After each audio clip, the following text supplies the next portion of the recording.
Selamat pagi jemaat ngasih Tuhan. Shalom. Shalom. Puji nama Tuhan. Kita akan memulai ibadah pagi kita pada pagi hari ini. Mari kita mau satukan hati kita mau datang kepada Tuhan. Kita mau naikkan ucapan syukur untuk segala kebaikan Tuhan yang sudah kita alami sepanjang minggu yang telah berlalu. Haleluya.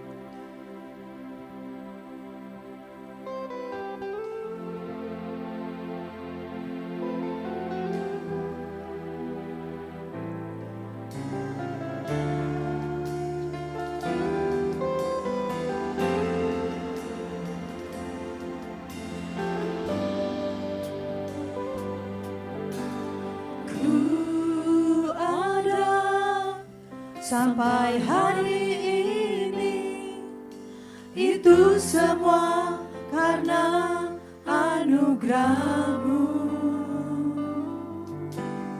Ku hidup sampai hari ini, semua karena kebaikan-Mu. Ku bersyukur.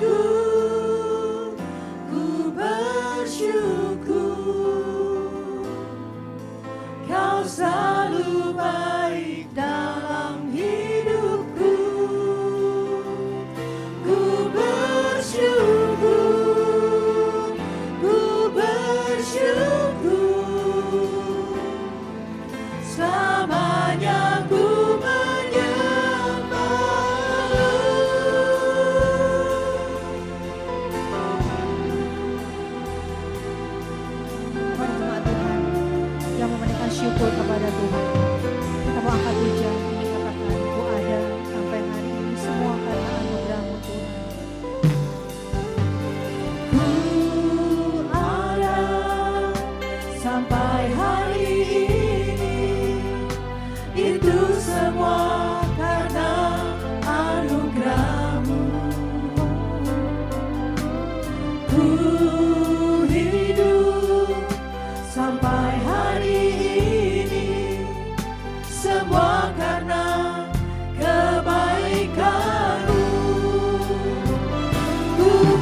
Kau selalu baik dalam hidupku. Kau selalu baik dalam hidupku. Ku bersyukur, ku bersyukur. Selamanya ku menyembahmu.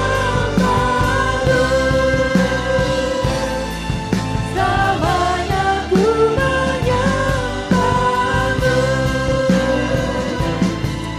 Selamanya ku menyembahmu.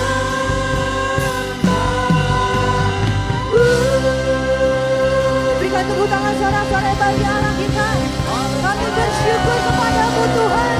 Kau Allah yang baik, Allah yang setia di dalam hidup kami. Haleluya. Shalom jemaat Tuhan. Bagaimana kabar pada pagi hari ini? Luar biasa karena Allah kita yang luar biasa, amin. Mari berikan salam kanan kiri. Kita siap memuji Tuhan, amin. Haleluya.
pagi hari ini kita mau terus memuji, menyembah Dia.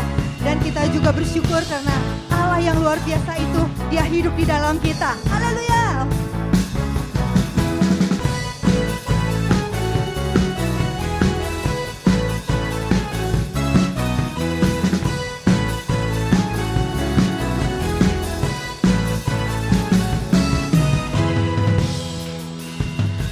Kau yang hidup di dalamku,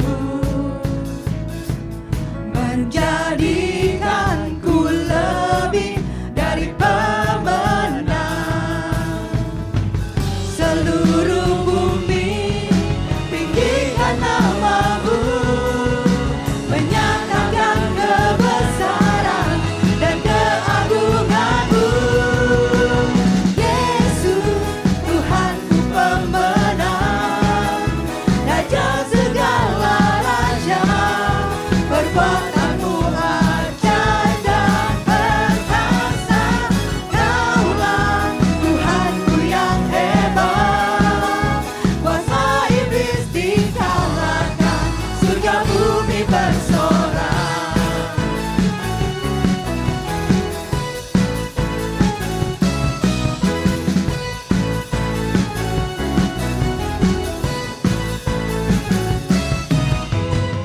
Kau yang hidup di dalamku, Katakan menjadikanku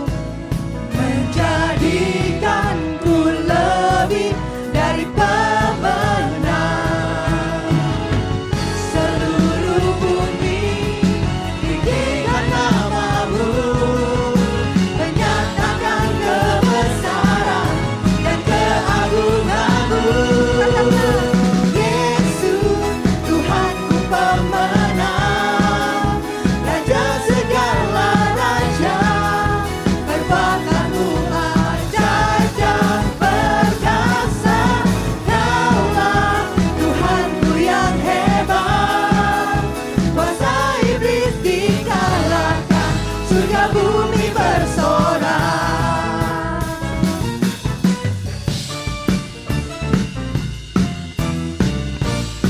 pagi hari ini kita mau ingat betapa kita punya Tuhan yang ajaib. Dan Dia mengerjakan banyak sekali keajaiban setiap hari di dalam hidup kita. Amin. Seluruh bumi tinggikan nama-Mu, menyatakan kebesaran dan keagungan-Mu. Yesus, Tuhanku pemenang, Raja segala raja, perbuatanmu ajaib dan perkasa. Kaulah Tuhanku yang hebat, kuasa iblis dikalahkan, surga bumi bersorak. Yesus, Tuhanku pemenang, Raja segala raja, perbuatanmu ajaib dan perkasa. Kaulah Tuhanku yang hebat, kuasa iblis dikalahkan, surga bumi bersorak. Kuasa iblis dikalahkan, surga bumi bersorak. Kuasa iblis dikalahkan, surga bumi bersorak.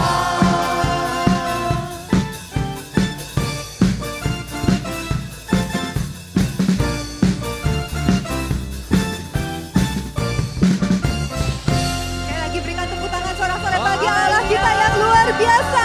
Haleluya. Haleluya, puji nama Tuhan. Silakan duduk dimensi Tuhan. Kita bersyukur kita punya Allah yang luar biasa. Dan saya percaya bahwa setiap kita mengalami anugerah Tuhan setiap hari dalam hidup kita. Amin. Anugerah Tuhan seperti perisai yang mengelilingi kita, yang memelihara kita, yang melindungi kita. Bila apapun kondisi kita saat ini, kita mau katakan bahwa mata kami tertuju hanya kepadamu Tuhan. Engkau yang kami andalkan, Engkau yang kami percaya. Terima kasih Tuhan, haleluya.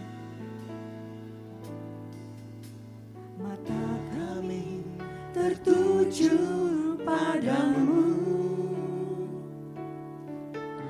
kekuatanku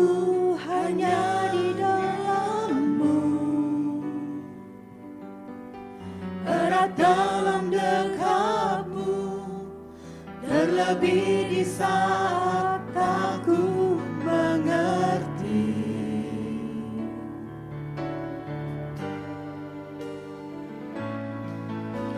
Ku pilih untuk tetap percaya. Ku pilih untuk tetap Menyembahmu, Kau pernah menolongku. Kau punya 1000 cara untuk angkatku.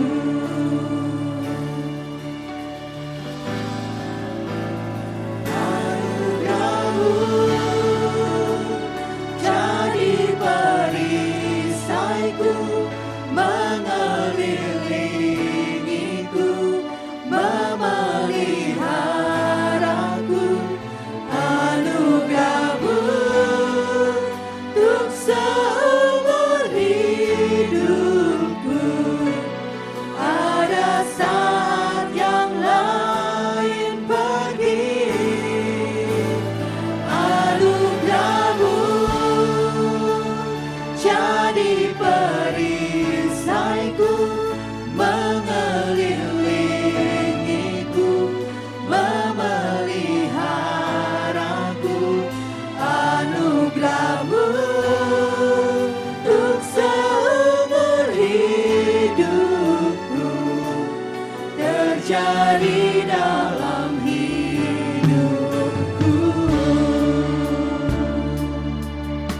Mari jemaat Tuhan sama-sama kita angkat pujian yang katakan. Mata kami tertuju padamu,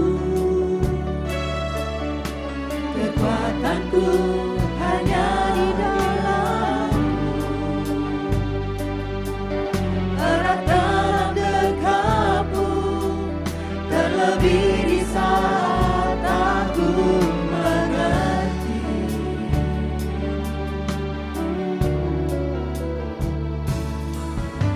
Ku pilih untuk tetap percaya. Ku pilih untuk tetap menyembahmu. Kau pernah menolongku. Kau punya 1000 cara untuk angkatku. Anugerahmu jadi perisaiku, mengelilingiku, memeliharaku.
pribadi-Mu Tuhan.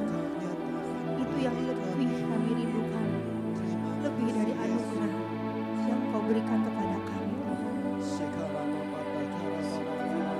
Terima kasih Bapa, karena kami punya Bapa yang baik. Kau berikan yang terbaik buat setiap kami. Bahkan Kau juga tahu waktu yang terbaik untuk Kau menjawab doa setiap kami Tuhan. Berikan kepada kami hati yang terus percaya kepada-Mu, hati yang terus berharap kepada-Mu Tuhan, hati yang terus mau menyenangkan Engkau dalam hidup kami. Jadilah apa yang menjadi kehendak-Mu dalam hidup kami Tuhan. Dan kami percaya ada anugerah-Mu yang cukup buat kami.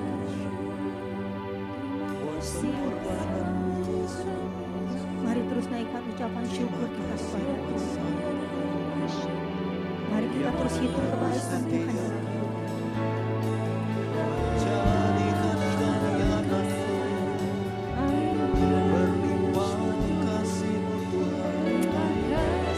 Ucap syukur.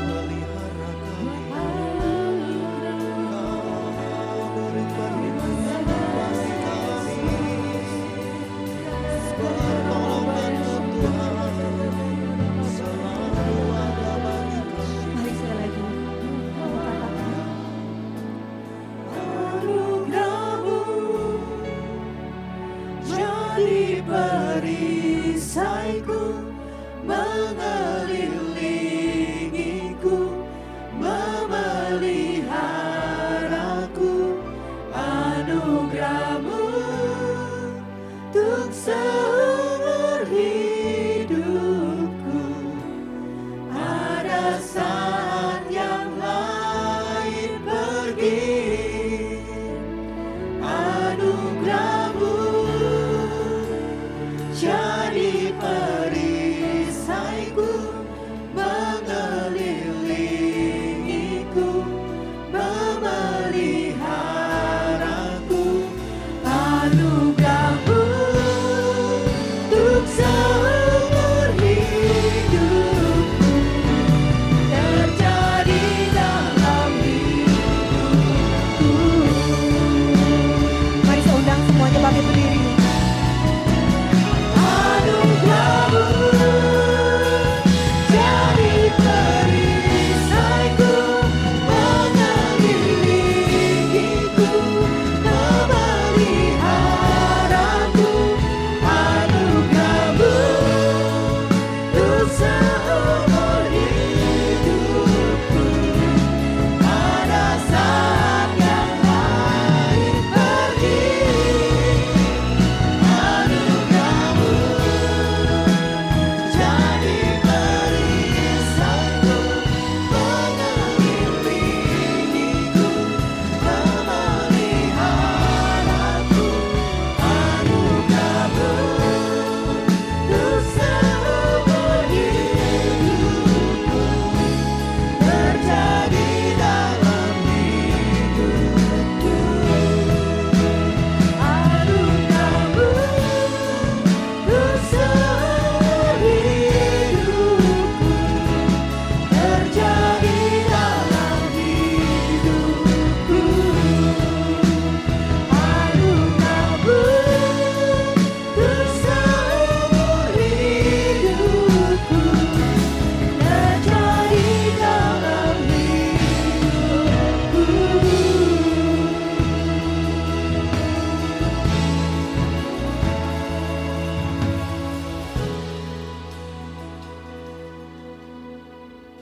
Oleh anugerah Tuhan kami diselamatkan,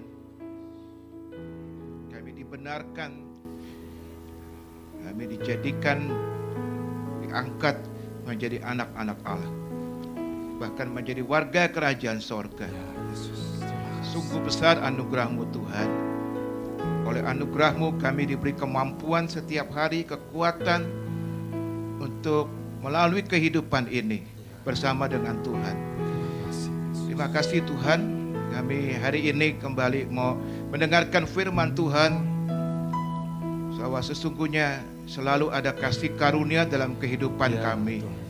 Bahkan ketika kami ada dalam padang gurun, ketika kami dalam mengalami hal-hal yang tidak mudah kami lewati, tetapi pada waktu kami menghadapi semua itu, Tuhan selalu menyertai kami dengan kasih karunia. Terima kasih Tuhan, terpuji namamu. Di dalam nama Tuhan Yesus kami sudah berdoa dan mengucap syukur. Semua yang percaya berkata, amin. Yuk kita beri tepuk tangan kemuliaan bagi Tuhan kita. Silakan duduk. Shalom Bapak Ibu. Saya senang kembali bisa berada bersama-sama saudara hari ini. Judul khotbah saya yang kedua dalam ibadah ini adalah kasih karunia di padang gurun, saudara-saudara ya.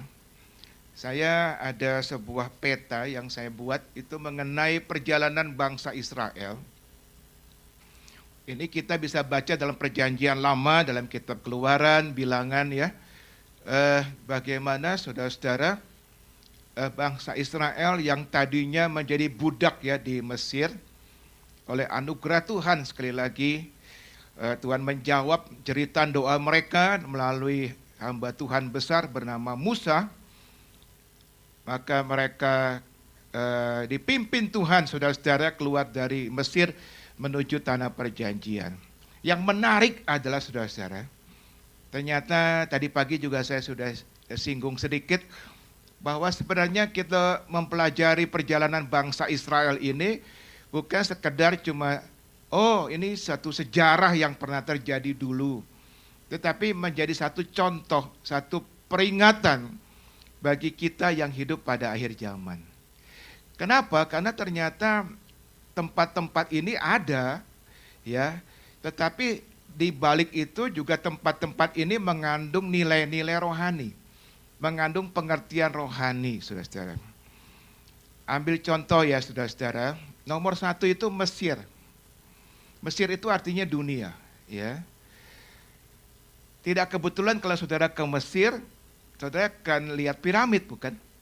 Piramid itu isinya mumi kan ya, mayat Firaun yang diawetkan.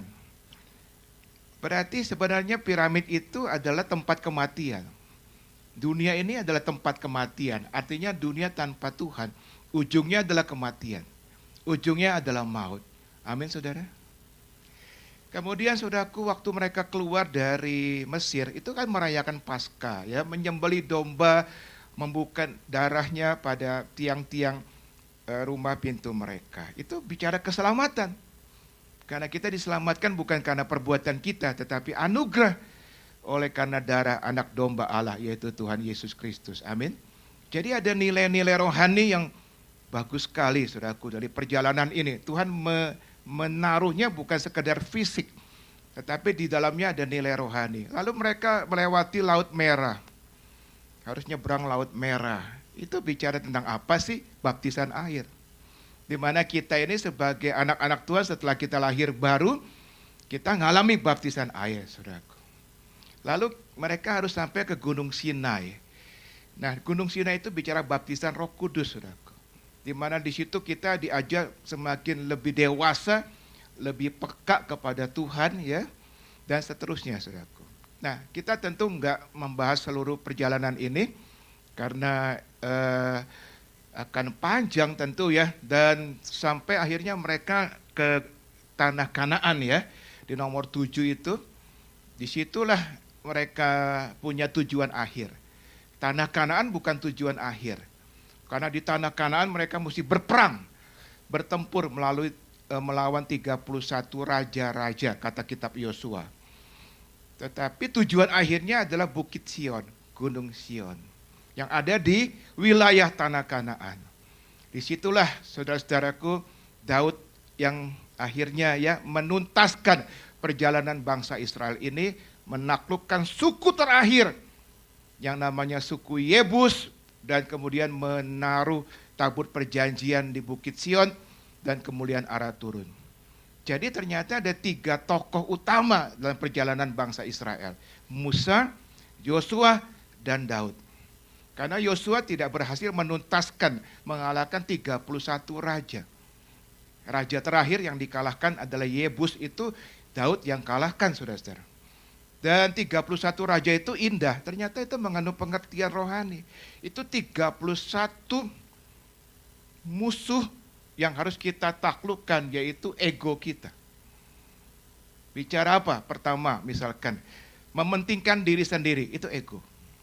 Mengasihani diri sendiri, itu ego. Rasa puas akan diri sendiri, itu ego. Rendah diri, semuanya bicara diri. Ada 31 hal yang Tuhan ingin kita taklukkan, baru kita bisa mencapai Sion, saudara-saudara. Nah, ada tempat yang mau tidak mau mereka harus lewati, yang itu namanya padang gurun. Ya, padang gurun. Mereka tuh nggak langsung sampai ke tanah Kanaan, mereka lewat padang gurun. Amin, saudara. Dan padang gurun itu di nomor 3 dan di nomor 5. Ya, itu adalah padang gurun. Hari ini saya akan lebih fokus kepada padang gurun, saudara-saudara. Makanya saya beri judul khotbah saya pada hari ini adalah kasih karunia di padang gurun. Kalau saudara dan saya nangkep kata padang gurun atau padang belantara, tentu kita berpikir tempat yang nggak enak, bukan ya? Tempat yang gersang, tempat yang tandus, ya, tiada berair, kata kitab Pemazmur. Kemudian juga kalau malamnya dingin, kalau siangnya panas luar biasa, ya, itu padang gurun, saudaraku. Nah, secara rohani pengertian padang gurun itu tempat ketiadaan.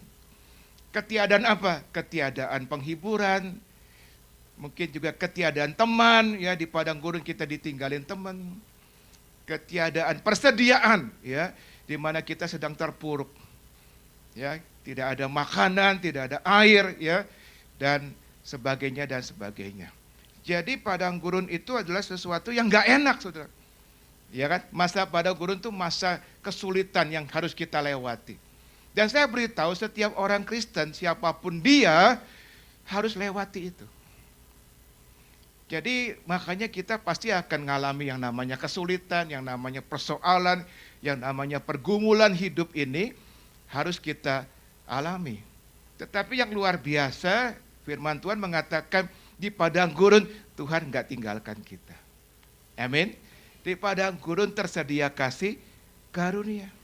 Buktinya bangsa Israel memang harus lewat padang gurun, tetapi di situ selalu ada tiang awan. Bicara penyertaan Tuhan. Di situ selalu ada tiang api. Bicara penyertaan Tuhan. Katakan amin. Di situ ada mana. Bicara bagaimana Tuhan mengenyangkan mereka dengan roti surgawi. Haleluya. Nah, hari ini kita mau belajar tentang padang gurun itu ternyata mengandung nilai-nilai rohani yang dalam. Ada berbagai pengertian padang gurun. Yang pertama adalah padang gurun itu tempat pengujian, saudaraku. Jadi sekali lagi jangan salah sangka, aduh Tuhan lagi hukum saya nih di padang gurun. Tidak ada tertulis di Alkitab padang gurun tempat penghukuman, tidak ada. Aduh Tuhan lagi tinggalin saya nih di padang gurun. Tidak ada tertulis di Alkitab Tuhan meninggalkan kita di padang gurun. Tuhan beserta kita di padang gurun. Tetapi di padang gurun itu memang tempat di mana Tuhan menguji kita. Tuhan menguji kita, ya. Karena Tuhan Yesus juga waktu dia ada di bumi, dia memberi contoh kepada kita. Dia pun pernah dibawa oleh Roh Kudus ke padang gurun. Betul tidak? Dia pernah dibawa oleh Roh Kudus ke padang belantara. Mari kita akan lihat Lukas 3 ya. Di situ ada ayatnya. Lukas pasal 3 ayat 21 sampai 22, demikian firman Tuhan. Ketika seluruh orang banyak itu telah dibaptis, dan ketika Yesus juga dibaptis dan sedang berdoa, terbukalah langit dan turunlah Roh Kudus dalam rupa burung merpati ke atasnya, dan terdengarlah suara dari langit, engkaulah anakku yang kukasihi, kepadamulah aku berkenan.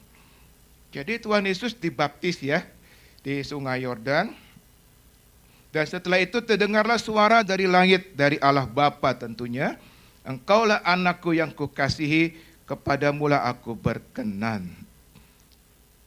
Tapi yang menarik dalam posisi berkenan kepada Allah Bapa, Justru Tuhan dibawa ke padang gurun. Bukan lagi posisi tidak disenangi Bapa. Justru di posisi Tuhan berkenan kepada Bapanya. Justru dibawa ke padang gurun. Lukas 3, terus sambung Lukas 4 tentu ya. Lukas 4 dikatakan demikian, Yesus yang penuh dengan Roh Kudus kembali dari sungai Yordan, baru dibaptis. Baru dengar suara, inilah anakku yang kukasihi, kepadamu aku berkenan. Tapi justru dibawa kemana saudara-saudara? Dibawa oleh Roh Kudus ke padang gurun. Di situ ia tinggal 40 hari lamanya dan dicobai iblis. Kita tahu ceritanya, akhirnya Yesus menang. Yesus mengusir iblis dan iblis kalah. Katakan amin. Tapi yang menarik dalam posisi sedang berkenan kepada Bapa, justru dibawa ke padang gurun. Itu pola yang mungkin juga kita alami. Saya kok lagi semangat layani Tuhan. Saya lagi mencintai Tuhan sungguh-sungguh. Saya nggak pernah lalai baca Alkitab dan sebagainya dan sebagainya. Tapi kenapa banyak persoalan? Kenapa saya harus menghadapi persoalan A, persoalan B, persoalan C dan sebagainya? Kalau mungkin saya lagi jatuh dalam dosa, ke kehidupan malam misalkan dan sebagainya, ya saya ada masalah yang mungkin masuk akal, Tuhan sedang tanda petik menghukum saya. Ini saya lagi enak kok, lagi melayani Tuhan, lagi cinta Tuhan, tetapi kok kenapa banyak persoalan? Lah, ayatnya tadi sudah memberikan kepada kita bukti. Dalam posisi berkenan, ya Tuhan Yesus dibawa ke padang gurun. Jadi hari ini bukan soal kita sedang apa, tapi memang ada rencana Tuhan. Bahwa Tuhan memang mesti ya bawa kita ke padang gurun. Karena ada maksud Tuhan yang indah ketika kita mengalami padang gurun. Katakan amin. Selalu tersedia apa tadi? Kasih karunia. Ya Tuhan gak pernah tinggalkan kita di padang gurun. Nah yang pertama adalah untuk menguji kita. Apa yang diuji saudaraku? Apa sih yang diuji? Hati kita. Ternyata di padang gurun itu Tuhan mau uji hati kita. Ketika Bapak Ibu Saudara yang saya kasih mengalami persoalan, ya masalah dalam hidup ini, sebenarnya bukan Tuhan itu tidak punya maksud. Tuhan sayang kita. Amin saudaraku. Tuhan mengasihi kita. Di balik itu ada rencana Tuhan. Makanya di dalam ayat ini kita baca ya. Ulangan 8 ayat 2 sampai 3 demikian. Ingatlah kepada seluruh perjalanan yang kau lakukan atas kehendak Tuhan. Perhatikan, atas kehendak Tuhan. Jadi masuk padang gurun kehendak Tuhan bukan? Kehendak Tuhan. Jadi kalau kita ngalami padang gurun, ya mungkin hari-hari ini Bapak Ibu ada yang sedang ngalami padang gurun, ya itu juga kehendak Tuhan. Karena itu salah satu rute yang harus dilewati untuk mencapai tanah perjanjian, saudara-saudara. Di padang gurun selama 40 tahun ini, dengan maksud, nah ada kata maksud, berarti jelas ada maksud, ada tujuan. Ya, Tuhan tidak istilahnya iseng-iseng gitu ya, bawa kita ke padang gurun. Ada maksud, ada tujuan. Merendahkan hatimu, ada dua ya. Pertama merendahkan hati, untuk buat kita jadi nggak sombong ya, untuk buat kita jadi apa? Rendah hati, saudara-saudara. Tapi yang kedua juga dikatakan mencobai engkau untuk mengetahui apa yang ada dalam hatimu. Tapi yang kedua Tuhan juga mau lihat di hati kita ada apa sih. Ketika kita mengalami perjalanan padang gurun, saudara-saudara ya, yakni apakah engkau berpegang pada perintahnya atau tidak. Jadi ia merendahkan hatimu dengan membiarkan engkau lapar. Lalu dijelaskan di sini bagaimana caranya Tuhan membawa mereka ke padang gurun bangsa Israel. Dibikin lapar. Jadi bangsa Israel dibuat lapar oleh Tuhan. Ya dikatakan di situ ayatnya ya jelas ya, membiarkan engkau lapar, tetapi memberi engkau makan mana. Itulah Tuhan. Istilahnya enggak dibiarkan begitu. Dibiarkan lapar, tapi Dari sorga ada apa? Mana, saudara-saudara. Haleluya. Yang tidak kau kenal dan yang tidak dikenal oleh nenek moyangmu.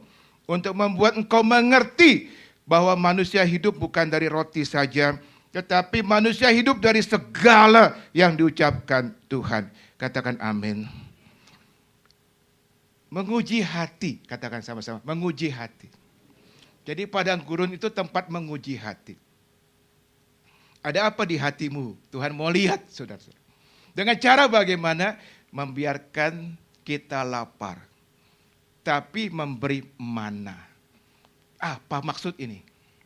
Bangsa Israel itu udah puluhan tahun, saudaraku, ya, ratusan tahun, ya, itu sudah apa ya? Sudah terbiasa dengan makanan Mesir. Karena hidupnya di mana? Di Mesir, bukan? Memang makanan Mesir terkenal enak, saudara-saudara. Ya, ada kurmanya, ya, kemudian juga kacang-kacangannya enak, ya, dan sebagainya. Jadi walaupun mereka sudah keluar nih dari Mesir, itu kecintaan kepada makanan Mesir itu enggak hilang, saudaraku. Rasanya ya wajar ya. Saudara nih misalkan orang Bandung gitu ya. Saudara ada tugas misalkan ke luar negeri, ya misalkan ke Amerika gitu.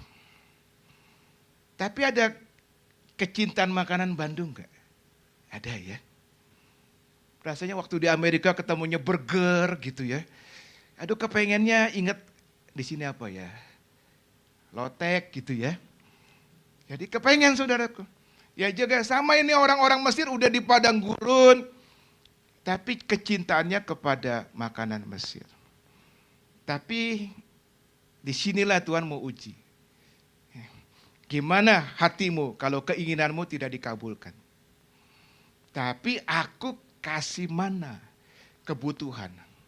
Jadi padang gurun itu tempat menguji. Ketika saudara punya keinginan belum dikabulkan oleh Tuhan. Tetapi Tuhan kasih kebutuhan. Lain keinginan sama kebutuhan. Katakan amin. Manusia inginnya banyak. Tapi Tuhan bilang kebutuhanmu cuma ini. Toh yang penting kamu makan. Kamu enggak kelaparan. Tapi kamu enggak akan dapat korma lagi. Kamu enggak akan dapat kacang-kacangan lagi. Hatimu gimana? Nah itu maksudnya.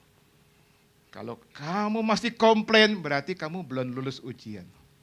Tapi kalau kamu ketika tidak lagi melihat kurma, tidak lagi melihat kacang-kacangan Mesir dan sebagainya, hanya tiap hari mana terus, tapi kamu tetap berkata puji Tuhan, kamu tetap berkata Tuhan baik, kamu lulus ujian.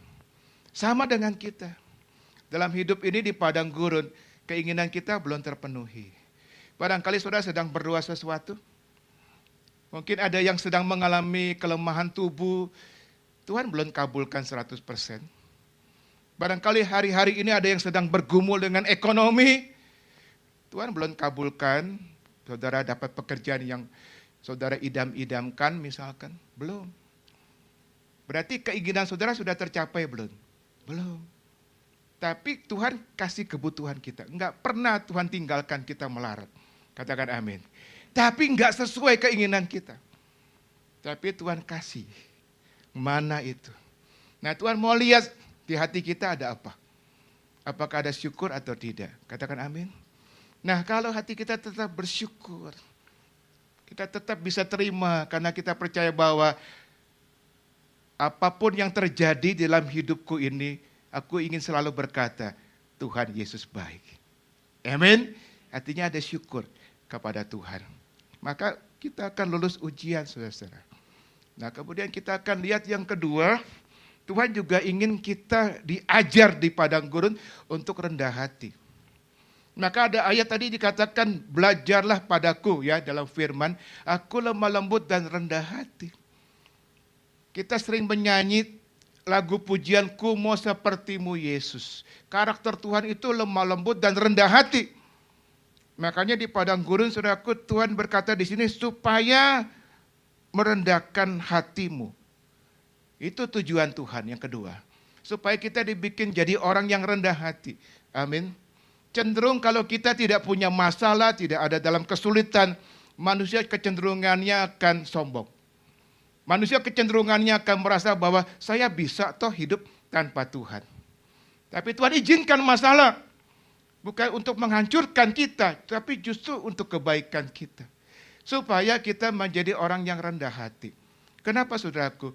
Karena firman Allah berkata kalau kita sombong itu awal kehancuran. Bagaimana Tuhan bisa berkati orang yang sombong? Alkitab katakan dalam Amsal 16:18, kecongkakan mendahului kehancuran dan tinggi hati mendahului kejatuhan. Amin saudaraku. Makanya kenapa dikasih pengalaman padang gurun supaya kita ngerti. Kita tidak bisa hidup tanpa Tuhan. Amin. Kita perlu melekat kepada Tuhan. Kita perlu mengandalkan Tuhan dalam hidup ini. Amin. Kalau kita sombong akan direndahkan oleh Tuhan. Tapi kalau kita rendah hati, puji Tuhan, akan ditinggikan oleh Tuhan. Akan diberkati oleh Tuhan. Akan dipromosikan oleh Tuhan. Alkitab katakan ganjaran kerendahan hati dan takut akan Tuhan adalah apa saudara? Kekayaan. Haleluya.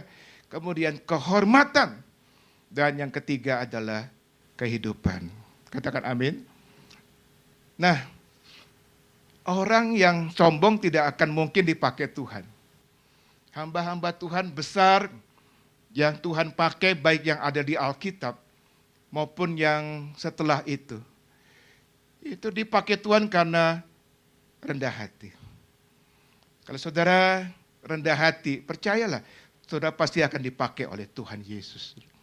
Catherine Kuhlman adalah seorang hamba Tuhan besar. Dia dipakai Tuhan dalam karunia kesembuhan, karunia mujizat, dan karunia marifat. Ketika Catherine Kuhlman bikin KKR kesembuhan, itu bilangan orang yang datang itu ribuan. Dan mereka takut nggak dapat tempat, saudaraku.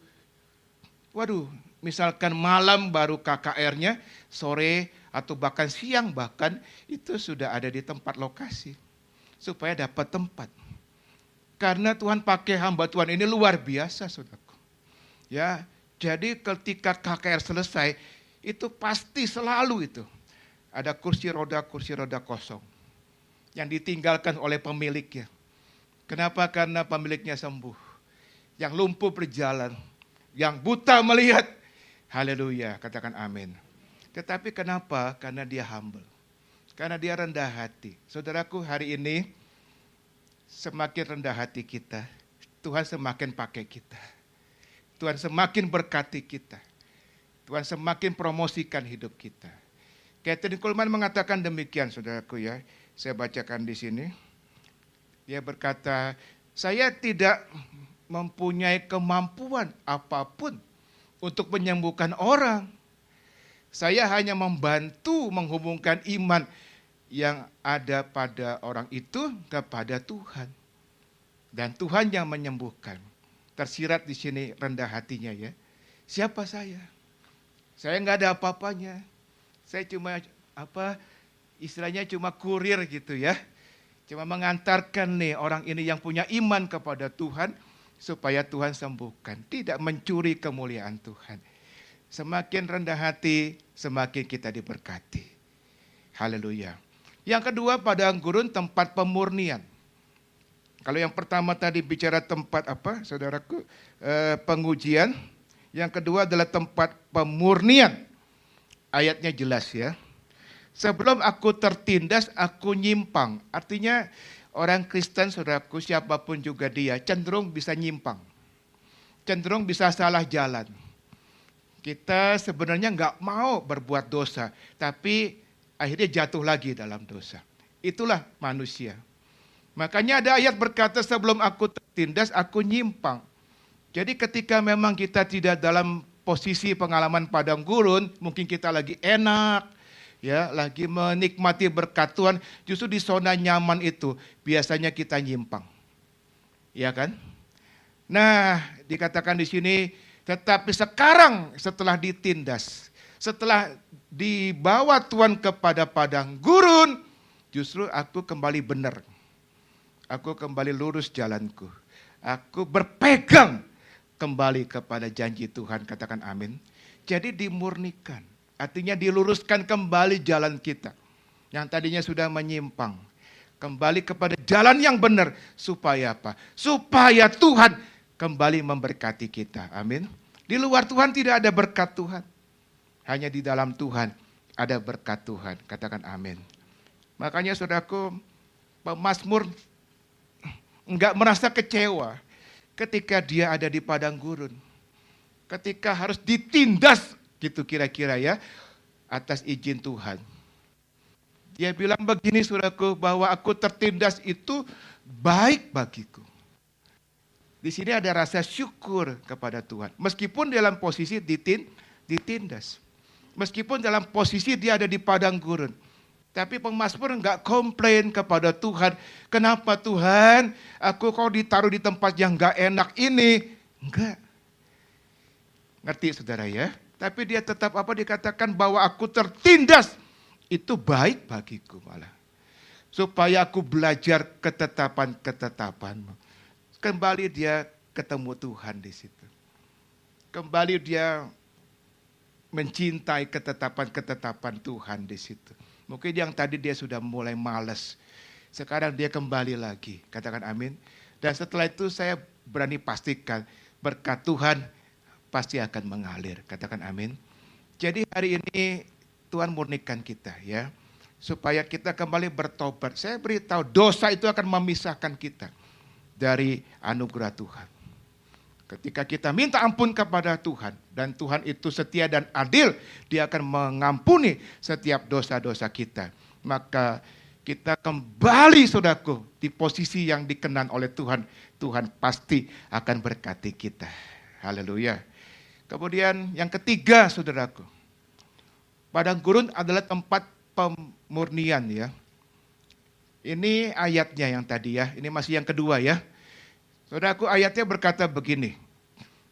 Karena kasih Tuhan ya. Tuhan itu menghajar orang yang dikasihinya. Justru kalau kita nggak dihajar, nggak dididik, nggak didisiplinkan oleh Tuhan. Itu sebenarnya Tuhan nggak mengasihi kita. Amin. Jadi Tuhan menghajar, mendidik, mendisiplin orang yang dikasihinya. Dan ia menyesah orang yang diakuinya sebagai anak. Kalau kita punya anak, kita didik gak? Kita didik. Kalau anak kita yang masih kecil main-main pisau, apa kita biarinin? Tentu tidak. Ya, kalau dia nggak taat tetap main-main pisau, ya kita agak keras suara kita kan ya. Kita tegur dia dengan kasih tentu. Kenapa? Demi kebaikan anak kita. Amin. Bahaya main pisau. Tapi kalau anak tetangga misalkan belum tentu kan. Kita pikir itu bukan wewenang saya. Itu kan ada mamanya, ada papanya misalkan begitu. Sama juga Tuhan. Karena Tuhan sayang sama kita. Ketika dia lihat kita sudah menyimpang dari jalan Tuhan. Dan kita akan rusak hidup kita. Dalam kasihnya Tuhan taruh kita di padang gurun. Supaya kita kembali kepada jalan yang benar. Amin. Dan hidup kita diberkati Tuhan. Dan yang ketiga saudaraku. Yang pertama tadi apa? Tempat apa? Pengujian ya. Yang kedua tempat pemurnian ya. Nah padang gurun yang ketiga arti rohaninya adalah tempat persiapan. Tempat persiapan. Disitulah sebenarnya Tuhan sedang siapkan saya. Siapkan saudara untuk dipakai Tuhan. Amin. Yang kata kita, aduh nggak enak tempat itu. Justru itu tempat yang disiapkan untuk kita dipakai Tuhan. Mari kita akan lihat ayatnya saudara-saudara ya. Di dalam 2 Korintus 1 ayat 3 sampai 4 saudara. Demikian firman Tuhan saya bacakan ya. 2 Korintus 1 ayat 3 sampai 4. Terpujilah Allah, Bapa Tuhan kita Yesus Kristus, Bapa yang penuh belas kasihan. Dan Allah sumber segala penghiburan yang menghibur kami dalam segala penderitaan. Jadi rupanya Paulus ini sedang di padang gurun ya. Dalam penderitaan. Dalam masalah besar ya. Karena melayani Tuhan saudara-saudara. Ya kan? Dikatakan di sini yang menghibur kami. Jadi Tuhan yang menghibur kami dalam segala penderitaan. Tapi tujuan Tuhan tidak berhenti sampai cuma menghibur dia. Ternyata di padang gurun, selain menghibur Paulus, Tuhan punya maksud. Supaya dikatakan kami sanggup menghibur mereka. Ngerti saudara? Padang gurun saudaraku, kita alami gak enak. Tapi ada penghiburan dari Tuhan, katakan amin. Tapi supaya saudara dipakai Tuhan di situ. Untuk bisa juga menghibur orang lain. Menjadi berkat buat orang lain. Itu tujuannya. Jadi padang gurun itu bukan membuat kita self pity. Membuat kita mengasihani diri sendiri. Aduh, aku lagi susah. Enggak. Paulus di sini dijadikan alat anugerah Tuhan. Untuk menghibur mereka katanya. Yang berada dalam bermacam-macam penderitaan. Dengan penghiburan yang kami terima sendiri dari Allah. Ada seorang pernah sakit kanker. Tuhan sembuhkan misalkan ya. Lalu dia melayani orang lain yang sedang sakit kanker. Dia menghibur. Dia memberi kekuatan.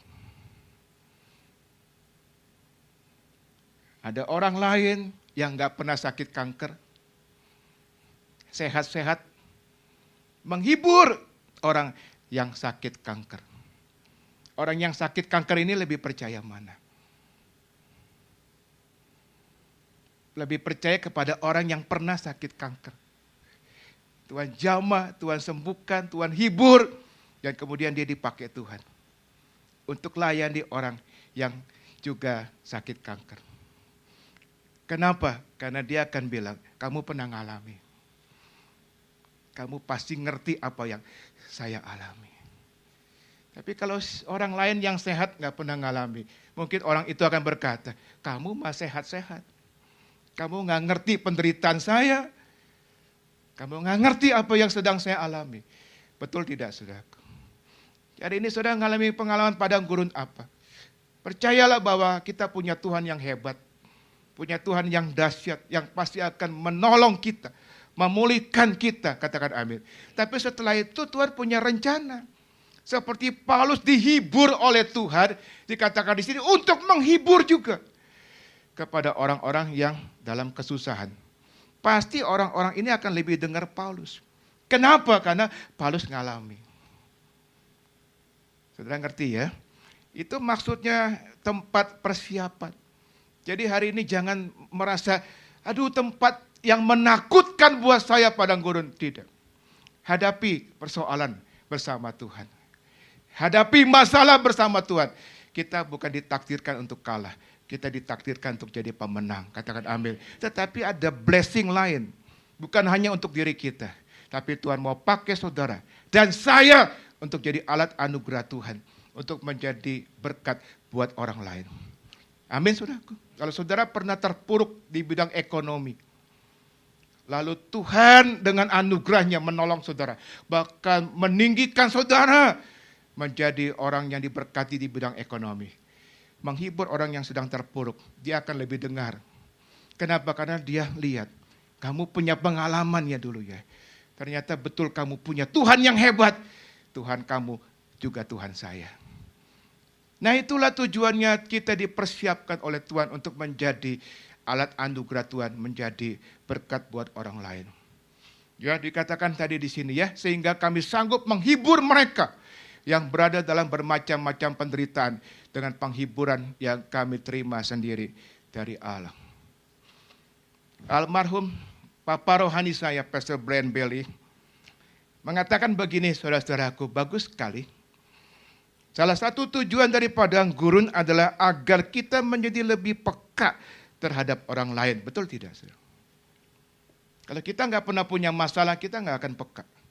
Tapi kalau kita pernah ngalami dan kita sekarang melihat orang ngalami hal yang sama, ada kepekaan, ada empati untuk menolong orang itu, kira-kira begitu ya. Dikatakan di sini menjadi lebih peka terhadap orang lain sehingga kita dapat memberi penghiburan kepada mereka dengan penghiburan yang kita terima dari Tuhan. Katakan amin. Ini gambar apa ini saudaraku? Ini Helen Keller. Helen Keller itu buta dan tuli. Ya. Dan sebelahnya itu mentornya. Yang enggak seterkenal Helen Keller. Tapi saya mau cerita betapa pengaruh mentornya ini sangat luar biasa. Sebelahnya itu mentornya bernama Anne Sullivan. Jadi Helen Keller ini ya kita tidak asing dengan nama Helen Keller. Dia buta, dia tuli ya. Tapi dia menjadi seorang yang hebat ya. Dia menjadi simbol perjuangan kaum difabel. Dia menjadi seorang penulis tentu dengan huruf Braille ya. Dia menjadi aktivis politik di Amerika. Dia jadi dosen juga di sana. Dia meraih gelar terhormat. Bahkan ketika dibuatkan film ya meraih 2 piala Oscar. Filmnya bagus sekali. Kita bisa lihat itu filmnya ada. Nah, saudara-saudara, tapi enggak begitu saja dia sukses. Ada orang di balik kesuksesan dia yang namanya Anne Sullivan.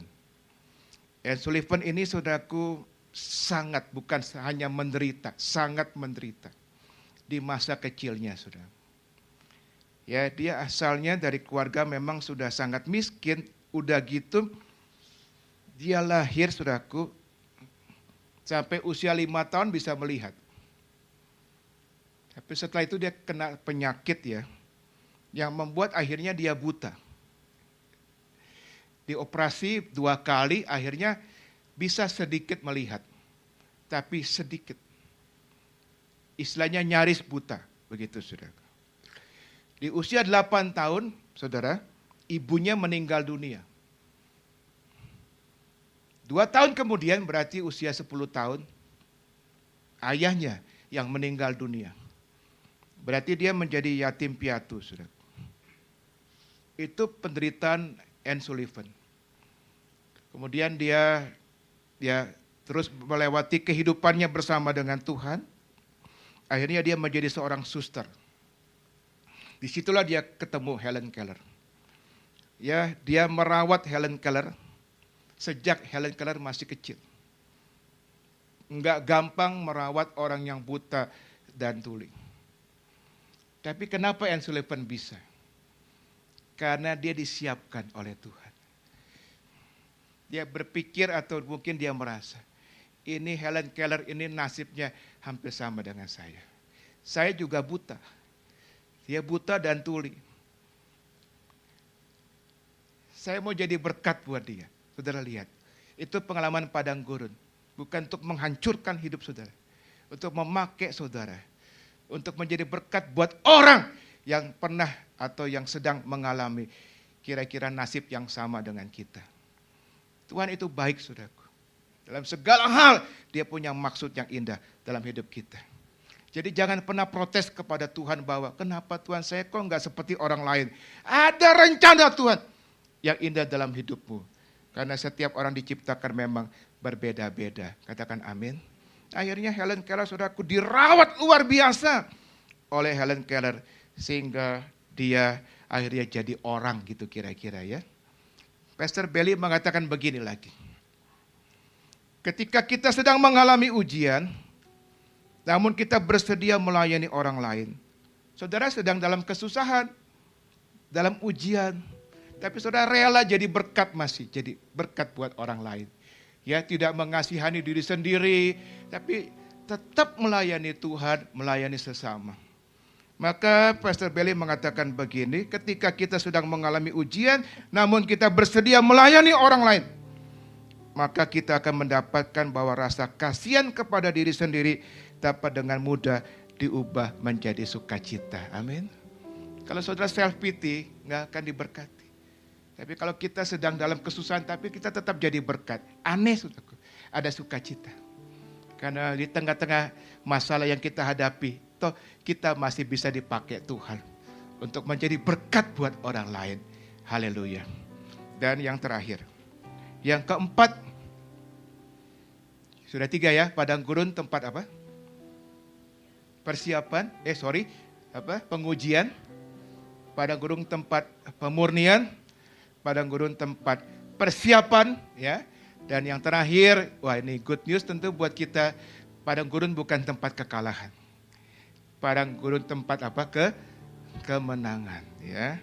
Karena kalau kita belajar dari bangsa Israel di padang gurun, justru di padang gurun Tuhan memberi kemenangan. Saudara bisa baca bilangan 21 ya, kita nggak ada waktu. Bangsa Israel mengalahkan bangsa Amon di situ. Itu di padang gurun, saudara.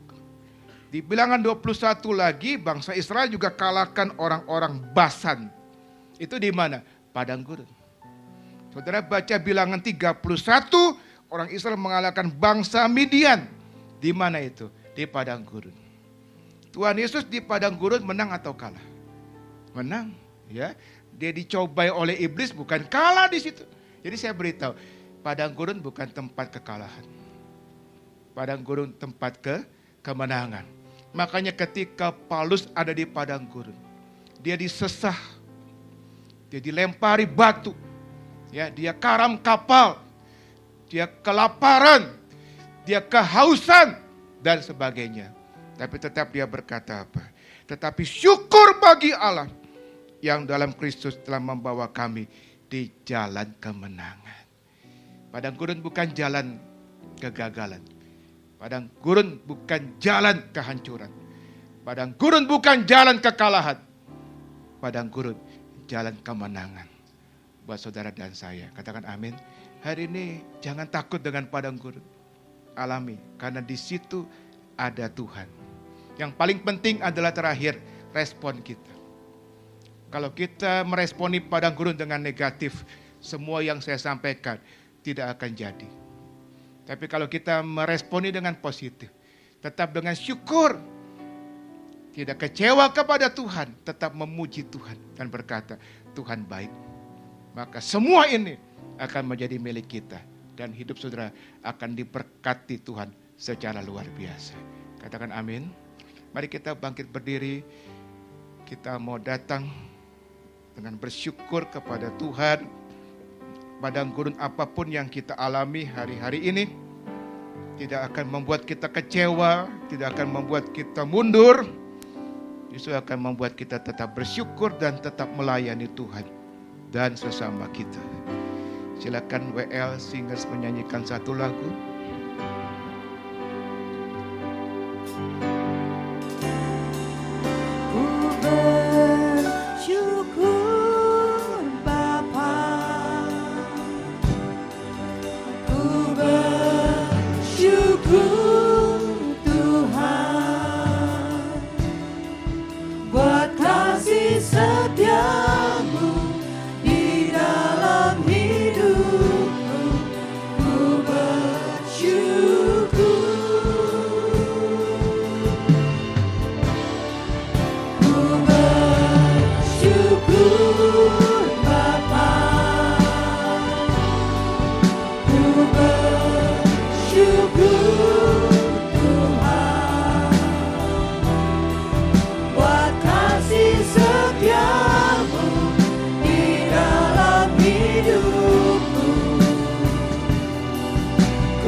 Bersyukur Bapa.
kasih setiamu dalam hidup kami.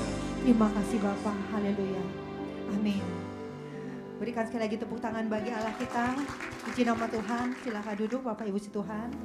Puji Tuhan, jemaat yang dikasihi Tuhan Yesus, kita akan akhiri ibadah kita pada siang hari ini. Saya undang kita angkat kedua belah tangan kita, arahkan hati kita, fokuskan dan terus terhubung dengan Yesus senantiasa. Pergilah, pulanglah dan jadilah saksi-saksi Kristus. Mari jemaat yang dikasihi Tuhan, terimalah berkat damai dan sejahtera daripada Allah Bapa, kasih karunia daripada Tuhan Yesus Kristus, dan persekutuan Roh Kudus yang indah dan manis menyertai setiap kita semua, mulai daripada siang hari yang indah ini sampai hari Maranatha Tuhan Yesus menjemput setiap kita di awan-awan yang permai. Setiap kita yang percaya menerima, kita sama-sama katakan amin. Tuhan Yesus berkati.